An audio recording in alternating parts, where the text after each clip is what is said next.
Mesdames, Messieurs, bonjour et bienvenue dans ce 13h au Bénin. Voici le sommaire. La veille de la rentrée académique rime avec l'orientation des apprenants pour le reste de leur formation. Cela devient une préoccupation importante dans le choix des séries au second cycle du secondaire ou au moment d'opter pour une filière après le baccalauréat. Les parents et leurs enfants se fient à des séances organisées tout azimut. Alors, qui oriente ou qui peut orienter? On va le savoir dans un instant. Du renfort pour le bloc républicain en politique, le Parti du peuple souverain, PPS, vient de notifier son adhésion. C'est le fruit de long processus de négociation et d'échange entre les deux partis. La cérémonie officielle de réception des nouveaux républicains s'est déroulée ce week-end au Champ d'Oiseaux à Cotonou. Retour sur les temps forts de la cérémonie dans ce 13h au Bénin. Et puis enfin, exposition des œuvres de l'artiste plasticien Kofi Gaou à la galerie Anastasie Cho de l'espace Adjadi pour une période d'un mois. C'est une initiative du jeune acteur culturel Patrick Ido pour célébrer le parcours de l'homme 3 ans après son décès. Mesdames, Messieurs, à nouveau bonjour et bienvenue et merci de nous rejoindre dans ce 13h au Bénin au lendemain des résultats d'examen de fin d'année et surtout à la veille de la rentrée académique. L'orientation des apprenants pour le reste de leur formation devient une préoccupation importante dans le choix des séries au second cycle du secondaire ou au moment d'opter pour une filière après le baccalauréat. Les parents et leurs enfants se fient à des séances organisées tout azimut. D'autres préfèrent recourir à des conseils de proches, cette étape étant une des plus décisives dans la vie de l'apprenant, alors qu'il y a des professionnels formés en la matière pour cet exercice pas banal. Alors ils disposent des moyens requis pour efficacement conduire les jeunes sur le chemin de leur avenir. William Cliquant, Elvis Tonoucoin nous font découvrir ces acteurs dans ce reportage. Orienter de manière efficace un enfant, ce sont des qualifications, un métier. Seules les personnes formées pour et qui l'exercent sont compétentes en la matière. Nous sommes dans un pays aujourd'hui qui forme, depuis bien des lustres, qui forme des spécialistes dans le domaine, même si on n'est pas nombreux, le pays en forme quand même depuis plus d'une quinzaine d'années. On a également au niveau des différents ministères chargés de l'éducation et de la formation, on a des directions qui sont censées travailler avec des spécialistes de l'orientation, étant donné que ces directions-là elles-mêmes sont des directions dédiées à l'orientation. Avec l'évolution du numérique aujourd'hui, plusieurs personnes dans d'autres secteurs parviennent à se former en ligne, parviennent à apprendre, parviennent à devenir autodidactes dans des domaines. Mais pour le secteur de l'orientation, ce n'est pas possible. Parce que c'est un secteur qui demande des compétences assez pointues. Et donc, pour le moment, au Bénin, ceux qui sont habilités à orienter, ce sont ceux qui ont été formés en sciences de l'éducation. Option orientation scolaire et professionnelle. Beaucoup peuvent conseiller, sachant que l'orientation scolaire et professionnelle, c'est un processus. C'est une méthodologie qui se doit d'être déclinée avec méthode sur un temps donné. Mais on ne peut pas parler d'orientation. Dans les filières techniques et les sciences dures aussi, la règle est la même. Le rôle de l'enseignant est aussi capital. Bon, nous sommes au Bénin et tout le monde connaît tout. Alors qu'on ne doit pas tout connaître. Il y a des spécialisations. Chacun a son métier, l'enseignant a son métier. Et quand il finit de former son apprenant, qu'il acquiert le diplôme, il doit lui dire quelle orientation il va suivre pour avoir l'emploi qu'il désirait. Parce que tout commence par un projet personnel.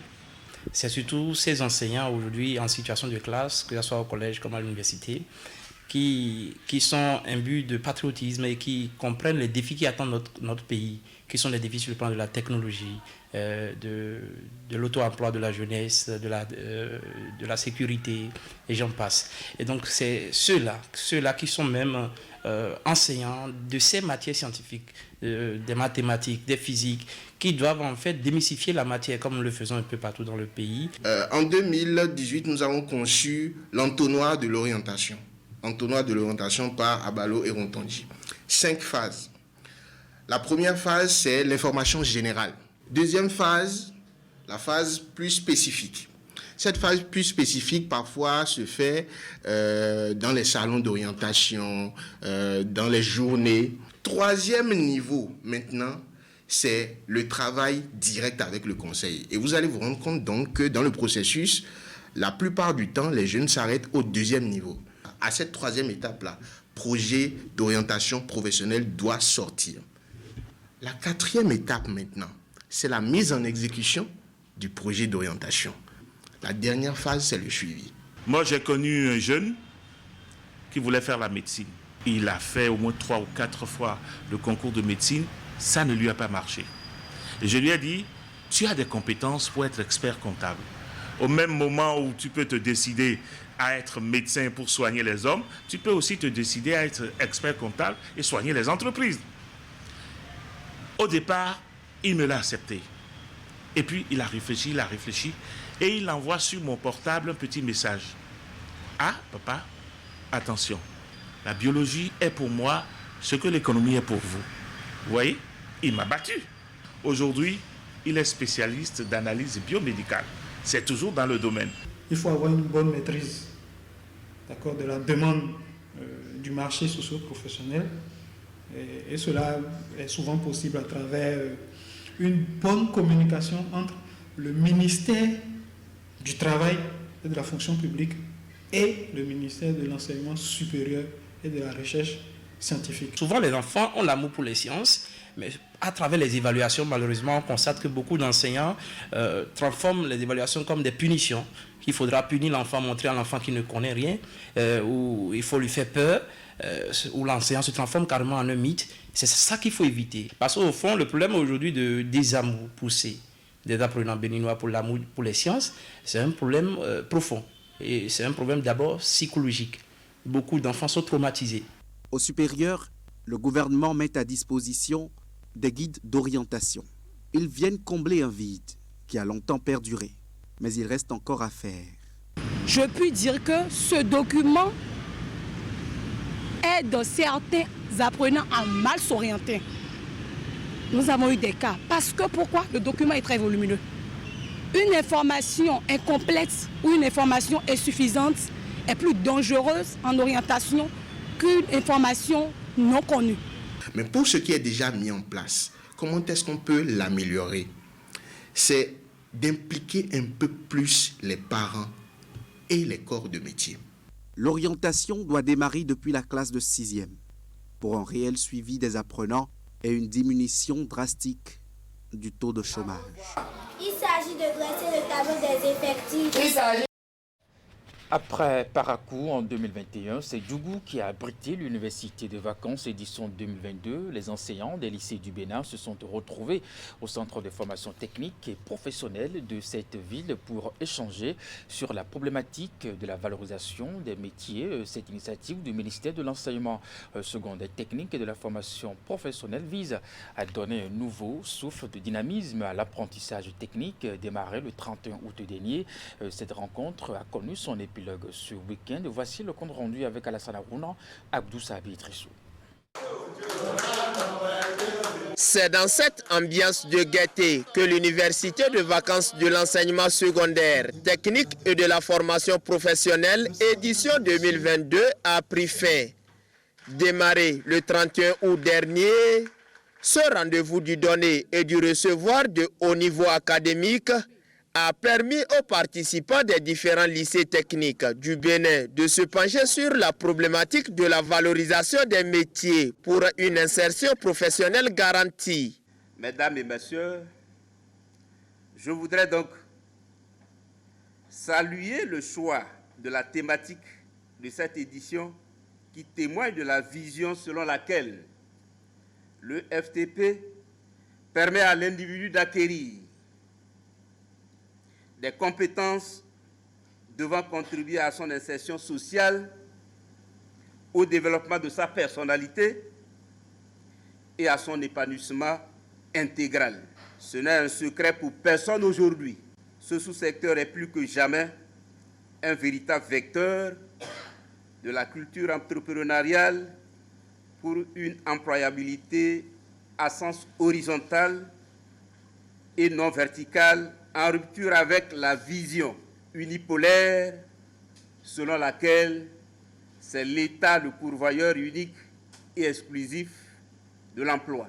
La présente université de vacances, en plus des liens intermétiers développés, vient à point nommé baliser le terrain pour l'offre éducative de qualité, une offre pour répondre aux exigences du marché de l'emploi inscrites dans le vaste chantier ouvert par le gouvernement à travers le ministère de l'enseignement secondaire, technique et de la formation professionnelle. C'est un engagement pour chacun d'entre vous de rendre davantage vos activités d'enseignement-apprentissage encore plus pratiques, mais surtout plus probantes, qui ramènent l'apprenant dans son contexte de vie, qui ramènent l'apprenant dans le contexte du métier. Et c'est ça qui, pour nous au ministère, fait la réussite de cette université. Je rendrai compte au ministre que j'ai dit en son nom que nous sommes satisfaits de cette évolution. La fin de cette université de vacances est sanctionnée par la remise d'attestations aux participants. Je vous l'annonçais en titre du renfort pour le bloc républicain. Le Parti du peuple souverain, PPS, vient de notifier son adhésion. C'est le fruit d'un long processus de négociation et d'échange entre les deux partis. La cérémonie officielle de réception des nouveaux républicains s'est déroulée ce week-end au champ d'oiseaux à Cotonou. Retour sur les temps forts de la cérémonie. C'est désormais officiel, le Parti du peuple souverain, PPS, rejoint le bloc républicain. Saliou Adamou et ses camarades ont choisi le cheval blanc cabré pour poursuivre leur combat politique et donner plus de force et de vigueur à ce grand parti acquis aux idéaux du président de la République. La présente cérémonie est l'aboutissement d'un long processus de négociation. Considérant les assurances données par le SGN du BR à la délégation du PPS, devant Dieu et les hommes, et au nom de tous les coordonnateurs du PPS ici présents, au nom de tous les militants et militantes des différentes contrées de notre pays et en mon nom propre, je déclare officiellement l'adhésion du parti PPS au bloc républicain.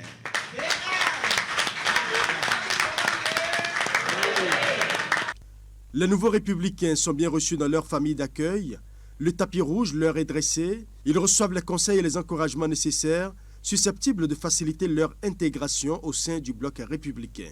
Au nom de l'Organisation des femmes républicaines, je vous dis, nous sommes heureuses de vous recevoir. Madame Alapini, ne vous inquiétez pas.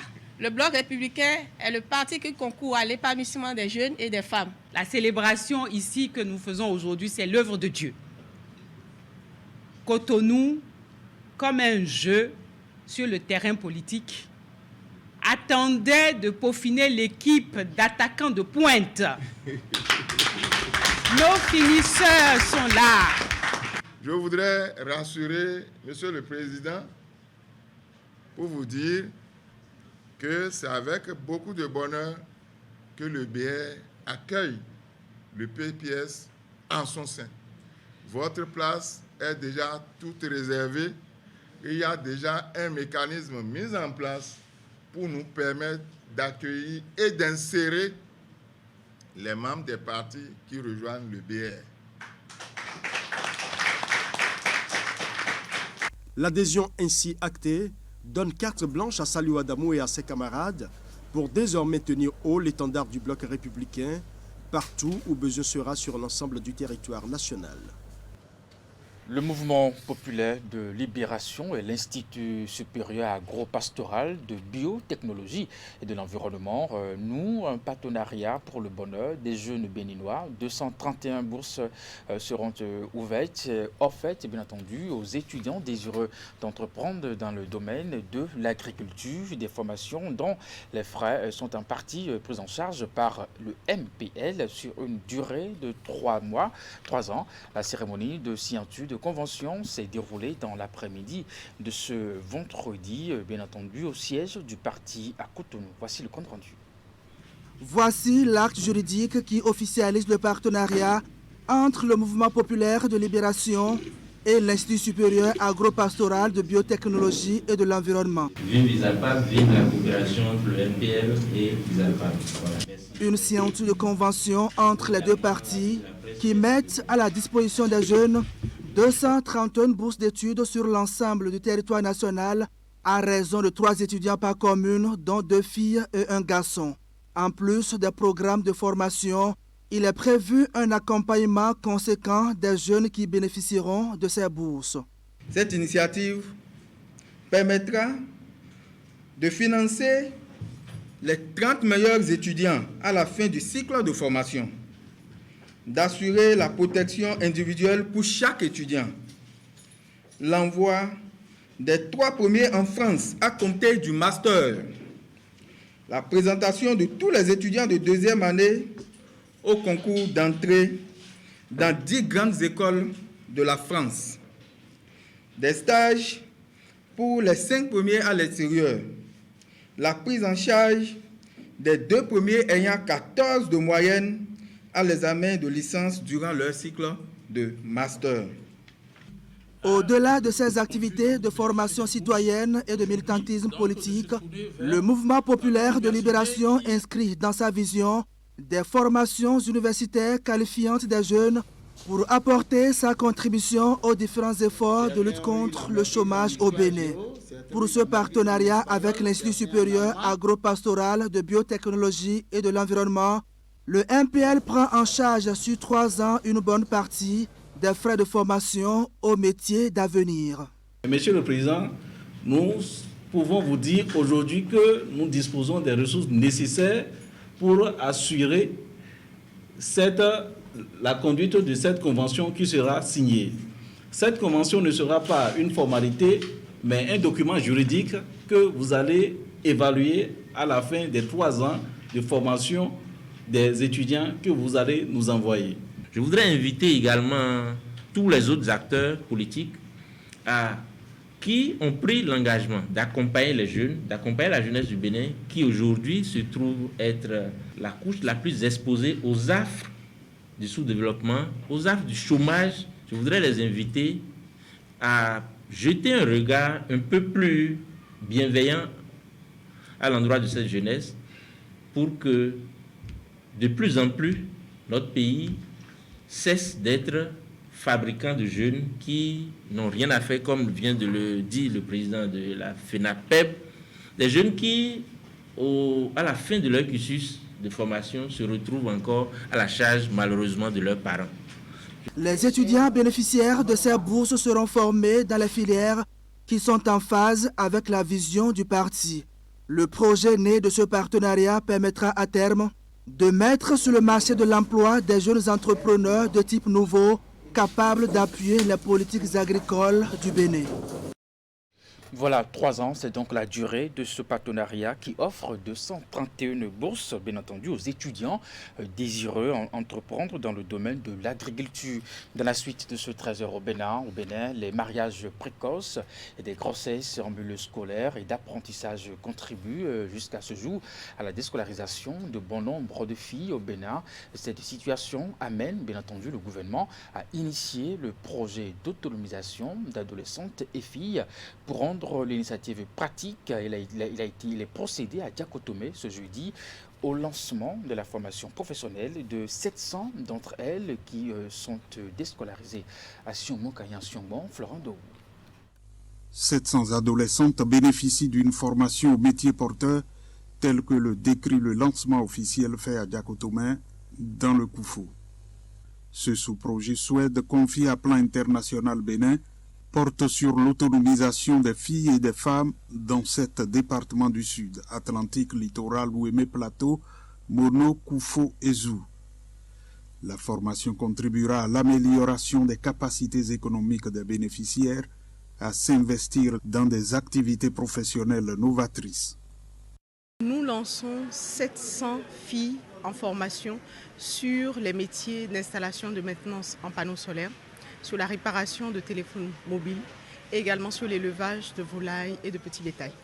Cette activité, il faut le mentionner, revêt pour le projet Suède et donc pour le consortium Plan International Bénin une importance à valeur de levier pour inverser la prévalence des causes de vulnérabilité des filles dans notre pays. Ces causes qui exacerbent les difficultés sociales dont sont fréquemment victimes ces adolescentes dans les contrées du Bénin. L'initiative vient pour contrer les mariages précoces et grossesses en milieu scolaire et d'apprentissage. Une situation qui a d'influence sur les adolescentes et jeunes filles. Le préfet du Koufo, Christophe Megbedji, est convaincu que la présente formation va remédier à cet état de fait. L'activité est d'autant noble qu'elle s'inscrit dans la logique du développement au vrai sens du terme. Le développement à la base, ciblant l'une des couches les plus vulnérables de la population, les adolescentes, jeunes filles qui, depuis des lustres, voguaient au gré et à la merci des contingences et dérives sociologiques. L'activité est pour la ministre des Affaires sociales et de la microfinance, Véronique Toyin-Fodé-Mewanou, une activité phare. Elle l'est d'autant plus chère pour le gouvernement. Le gouvernement a insisté pour ce qui concerne l'autonomisation des filles et des femmes, pour que les actions soient orientées et concentrées sur la formation professionnelle des filles, pour leur permettre d'avoir les capacités, les aptitudes nécessaires à l'auto-emploi et surtout à l'autosuffisance. L'étape de la zone nord a été lancée il y a quelques jours. 14 organisations non gouvernementales sont chargées de la mise en œuvre du sous-projet sous la direction de Plan International Bénin. Et puis au lancement de cette formation professionnelle des 700 adolescentes et de jeunes filles déscolarisées ce jeudi dernier, plusieurs préfets étaient présents, dont celui du littoral. Alain Ronla, il revient sur les avantages de cette initiative. Tout ce qui se fait pour aller vers l'autonomie ou l'autonomisation de la femme, des jeunes filles, remplit les critères de ce troisième pilier fondamental du programme d'action du gouvernement 2016-2021, 2021-2026. Il y a un deuxième élément que nous devons voir également à travers ce projet, c'est celui de la professionnalisation, option prise par le président de la République dans le cadre de son deuxième programme, c'est-à-dire du programme du deuxième quinquennat. Donc nous nous retrouvons aujourd'hui au confluent de l'amélioration des conditions de vie des Béninois et des Béninoises, des femmes, des adolescents déscolarisés et des effectifs que nous devons remplir pour la formation professionnelle pour aller le plus rapidement possible à l'industrialisation. Donc c'est un pan important du programme du gouvernement qui justifie d'ailleurs la mobilisation non seulement du ministre des Affaires sociales, de la microfinance, de son collègue, des enseignements techniques secondaires, de la formation professionnelle, mais de la présence massive des autorités déconcentrées. Vous avez quasiment tous les 7 préfets de la zone dite sud. Après que la zone nord ait lancé ses activités, vous avez une présence massive des maires des différentes villes concernées. C'est vous dire l'engagement qui est celui des élus, qui est celui des autorités déconcentrées autour de ce pan important du programme d'action du gouvernement que nous avons le devoir, le bonheur et le privilège d'accompagner. Nous allons finir avec de l'art, exposition des œuvres de l'artiste plasticien Kofi Gaou à la galerie Anastasie Cho de l'espace Adjadi pour une période d'1 mois. C'est une initiative du jeune acteur culturel Patrick Edou pour célébrer le parcours de l'homme, bien entendu, 3 ans après son décès. Moufid Sabouran, Didi Goudalo. 3 années déjà en arrière et l'artiste plasticien n'est plus.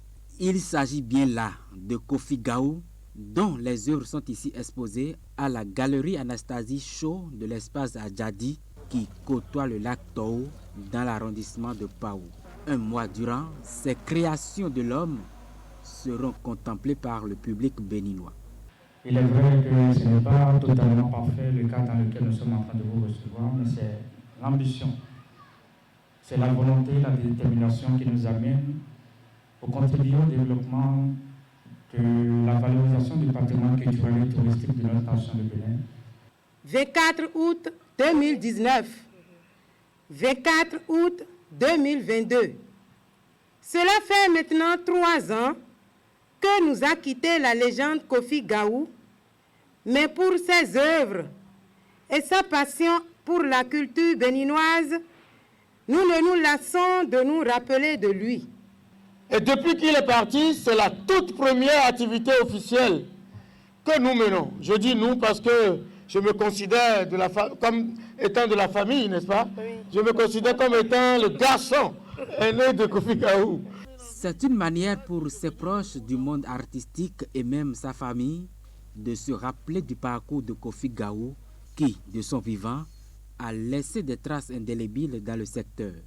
Même l'ambassade de la République populaire de Chine près le Bénin salue ici la mémoire de l'homme. J'ai consulté sur Internet, c'est un grand artiste qui se présente dans tous les domaines tels que théâtre, cinéma, sculpture, peinture et d'autres. L'ensemble de ces œuvres fait l'objet aujourd'hui d'une rétrospective, c'est-à-dire une immersion dans son univers qui nous permet d'apprécier à juste titre le génie créateur de son inspiration, de ses inspirations, la particularité qu'il imprime à chacune de ses œuvres et surtout le fol espoir qu'il a derrière, qui permet aux jeunes générations de savoir exactement dans quelle direction il faut aller. Kofi Gaou n'est plus, mais ses œuvres restent toujours accessibles. Et tout acte allant dans le sens de leur célébration sera bien accueilli tant par ses enfants et même le gouvernement. Mesdames et messieurs, c'est avec ce compte rendu de Titi Goudalo que nous reformons le 13h au Bénin de ce jour. Merci de l'avoir suivi. Le programme se poursuit sur Canal 3 Bénin à 16h. Votre bulletin d'information, 19h30, la grande édition de la soirée. Portez-vous bien et à très bientôt.